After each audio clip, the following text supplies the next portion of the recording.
There's a building 40 minutes from a city you've probably driven through. No sign, no logo, just a fence, a hum you can feel in your teeth, and enough fiber optic cable running under the floor to carry a meaningful fraction of the planet's internet traffic. Your bank account lives in there, your group chat. Every photo you've never backed up anywhere else. All of it, sitting on a rack, inside a windowless box in a town nobody could name on a map.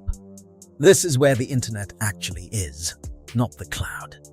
Concrete, and right now, the richest companies on Earth are in a full sprint to build more of these hundreds of billions of dollars committed, and they are running out of electricity before they can even finish pouring the concrete. The bottleneck on the future of computing, right now, today, is not chips, it's power plants.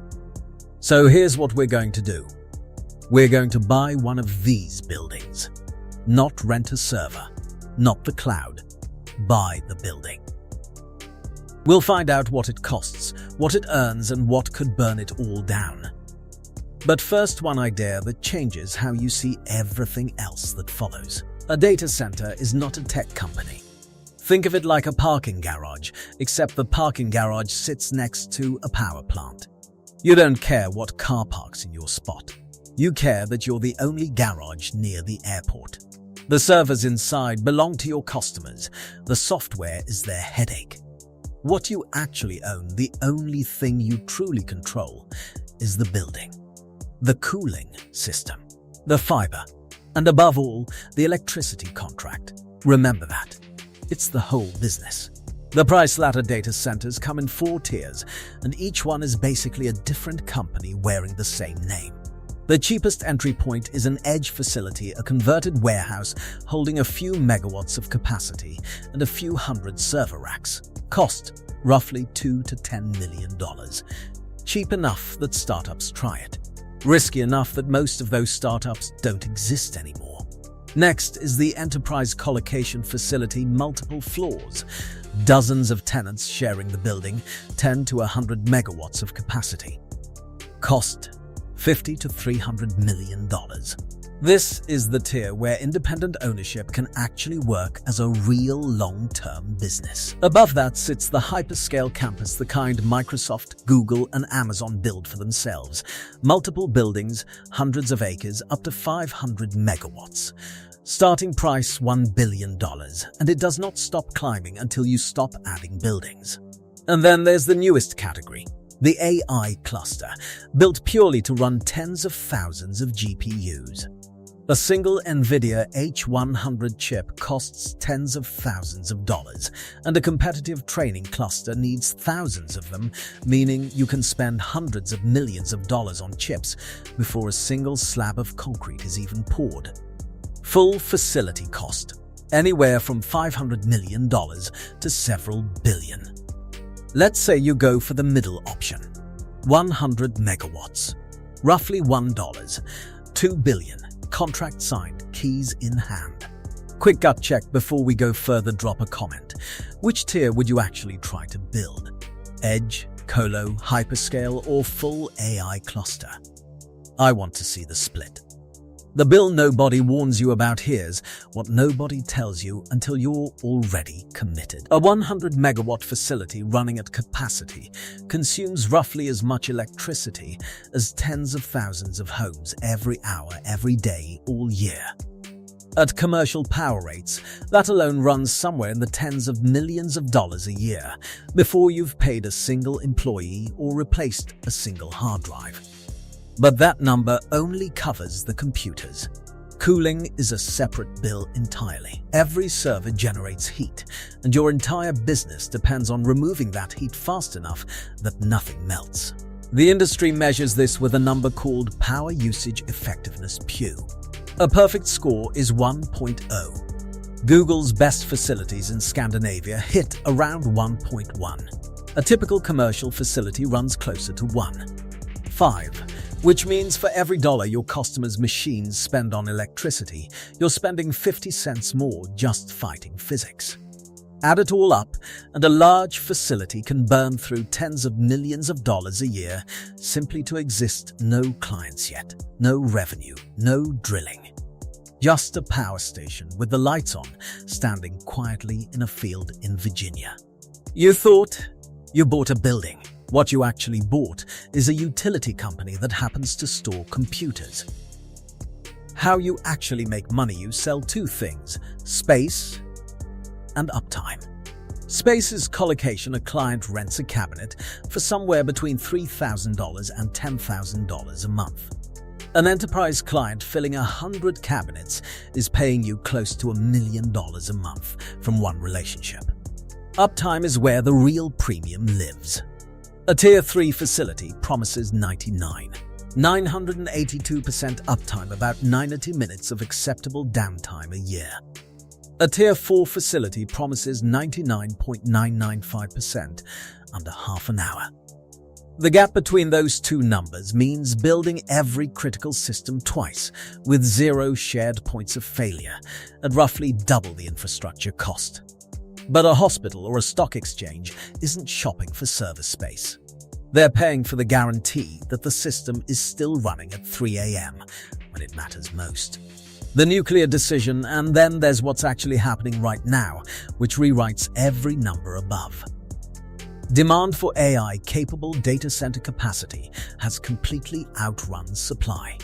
The largest cloud providers have collectively committed hundreds of billions of dollars to new construction, and they still can't build fast enough. Not because of money, because there isn't enough electricity.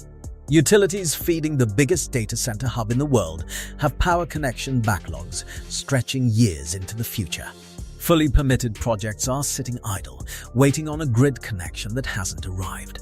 So in September 2024, Microsoft signed a 20-year deal with Constellation Energy to restart 3 Mile Island's Unit 1 reactor, the same site, though a different unit, that partially melted down in 1979 in the worst nuclear accident in US history. Renamed the Crane Clean Energy Center, the plant is expected to add 835 megawatts of carbon-free power back onto the grid, purchased entirely by Microsoft to feed its data centers, with a targeted restart around 2027-2028. When restarting a nuclear plant is the sane, rational answer to your electricity problem, you're not running a technology company anymore. You're running a utility that happens to house servers. If you're learning something here, this is exactly the kind of boring infrastructure story that quietly runs the entire economy. Subscribe if you want more of these breakdowns, because this business only gets stranger from here. Disaster 1. The Fire, March 2021. Strasbourg, France. A small electrical fault sparks inside a data center owned by OVH Cloud, one of Europe's largest hosting providers. The fire burns for hours. Millions of websites go dark. Some government archives are lost permanently. Some clients lose their entire operating history in one night because their backups were stored in the same building as their live servers. Both buildings burned. The founder's public response to customers was 2 words, I recommend, meaning activate your disaster recovery plan. Most customers didn't have one because nobody had told them that the building holding their entire business could simply cease to exist overnight because of a single faulty wire. Disaster 2.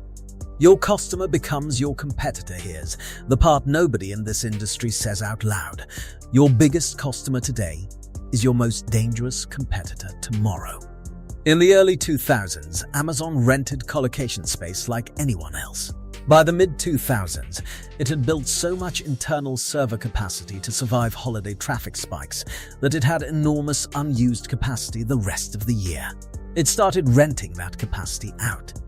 That side project is now Amazon Web Services, which pulled in roughly $129 billion in revenue in 2025 alone. Every dollar Oz earns is a dollar that never reaches an independent data center operator. Google did the same. Microsoft did the same. The clients paying you top dollar today are, the moment they get big enough, the exact clients who build their own building and walk out your door for good. Disaster 3. The heat, July 2022. The United Kingdom hits over 40 C for the first time ever recorded that same afternoon. Both Google's and Oracle's London data centers go offline not from a cyber attack, not from a software bug, but because the cooling systems physically couldn't handle a temperature the buildings were never designed for. The engineering assumptions poured into that concrete were built for a climate that no longer exists. Climate is now a line item on your risk model. Insurance in exposed regions is rising. And if your facility drops offline on a heat day, the contractual penalties you owe clients can cost more in one afternoon than your entire yearly contingency budget. So, would you actually buy one? Run the honest numbers, and the picture is simple. Enormous revenue, enormous fixed costs, and total exposure to things you don't control: power prices, weather, and the customer who quietly becomes your rival. That's why this business is dominated by governments, hyperscalers, and a handful of specialist operators, not individuals. So, final question: would you actually put your own money into a data center? Or would you rather own the electricity company selling power to one? Tell me below, I read every comment. And the next one in this series might be exactly what you ask for. Don't forget to like and subscribe.